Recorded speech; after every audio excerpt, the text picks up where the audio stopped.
se trouve aujourd'hui au centre de recherche agronomique de Gembloux en Belgique pour une manifestation technique et professionnelle importante parce que c'est le lieu d'un essai qui dure depuis 10 ans et c'était le moment de faire le bilan de cette activité qui présente aujourd'hui beaucoup de résultats sur l'application de notre technique et de nos produits.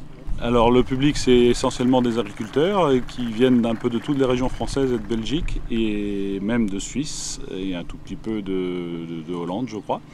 Et c'est des gens qui sont motivés par une nouvelle façon de produire l'agriculture avec moins d'intrants et en respectant un peu plus l'environnement. Alors le bilan, c'est que les gens viennent ici vérifier déjà les observations qu'ils font chez eux. Tous les ans, on organise des plateformes qui font des démonstrations sur l'efficacité de nos produits sur les sols, sur la vie biologique des sols, la biodiversité, sur la réduction des intrants dans la production, sur la productivité des cultures.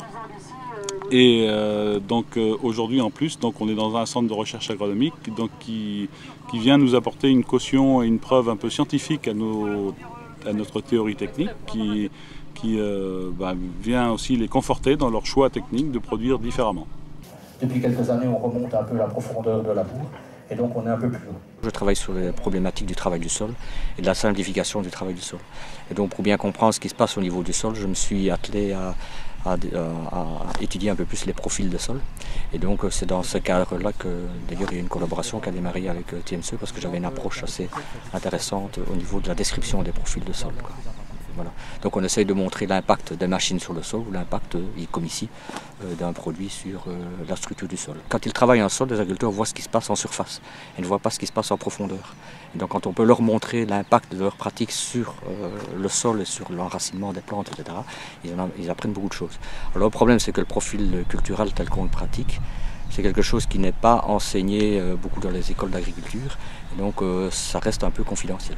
Donc chaque fois qu'on présente ce genre de choses, c'est une nouveauté pour beaucoup d'agriculteurs. J'ai entre autres réalisé des prestations pour la société TMCE, c'est pour ça que j'ai été invitée. Et donc je suis venue ici pour parler aux agriculteurs qui sont potentiellement intéressés par ces indicateurs, de ce qui peut être proposé et en quoi ça peut leur être utile. Donc là, la présentation, c'était vraiment le but de montrer quels étaient les indicateurs microbiologiques, quel était leur intérêt, comment ils pouvaient être appliqués et ce qu'ils pouvaient apporter aux utilisateurs des sols. C'est important de faire le lien entre ce qui est fait en amont dans la recherche et les agriculteurs qui sont vraiment sur le terrain, qui vont pouvoir faire évoluer leurs pratiques, qui vont pouvoir faire évoluer l'agriculture. Et puis là, ils s'aperçoivent qu'il y a des solutions concrètes qui peuvent les aider à mieux gérer leur agriculture. Voilà, c'était une bonne chose pour cette raison-là. Je pense que les gens sont vraiment intéressés et puis ils découvrent des choses qu'on n'a pas l'habitude de leur communiquer. Ils s'aperçoivent que c'est un monde qui est finalement accessible. Et dans les deux cas, on stimule des populations qui sont... Alors moi j'interviens vraiment autour de la microbiologie des sols, parler des avancées sur les connaissances sur cette thématique, et puis les avancées aussi sur les outils de diagnostic de cette microbiologie des sols, donc d'évaluation de la qualité microbiologique des sols. L'agriculture d'aujourd'hui est vraiment dans un contexte où on parle d'agroécologie, de durabilité, de pratiques innovantes, et de prise en compte justement de cette microbiologie et des services qu'elle peut rendre. Donc les questions des agriculteurs sont centrées autour de cette problématique et ils sont vraiment au fait de ces nouveautés. Et quand vous regardez après les 6 mètres et les 6 premiers mètres, il y a aussi une différence de couleur qu'on observera encore mieux par le bout. Et là, la seule différence, c'est le TMS. On pratique les systèmes TMCE et le non-labour depuis 12 ans. On est très satisfait. On est venu aujourd'hui pour voir la différence entre le non-labour et le labour et voir les profils du sol. Avant, on avait du mal à travailler les terres et c'était plus dur à travailler les terres et on s'est rendu compte que maintenant il y a 12 ans, et on s'est rendu compte que la terre elle devient de plus en plus facile à travailler.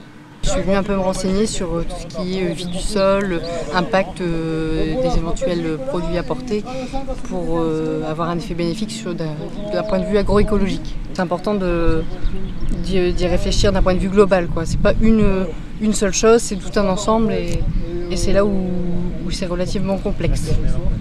La moutarde, c'était fort intéressant. à repratiquer en parcelle sur le territoire du parc. J'avoue que l'atelier là sur les lombriques, c'est quelque chose de très simple à faire facilement soi-même, chez un agriculteur ou dans son jardin même. Ça c'est intéressant. Et puis après c'est surtout l'aspect scientifique des choses qui démontre qu'un produit comme le TMS peut avoir des effets sur la vie du sol, la masse, la biomasse et puis tout ce qui est champignons, bactéries, et que ça a un effet après donc, sur la culture. Et ça c'était vraiment très intéressant d'avoir les résultats directs et puis de voir les choses sur place, quoi, sur la parcelle. Comme c'est déjà la 13e plateforme qu'on fait, l'année prochaine évidemment il y aura encore une plateforme TMCE et je pense qu'elle est prévue pour le moment en Eure-et-Loire, dans la Beauce française. Donc on a déjà des sites et les gens sont tellement motivés pour organiser ce type de manifestation qu'on a déjà des agriculteurs qui nous proposent leur exploitation agricole pour ce type de manifestation d'une année sur l'autre.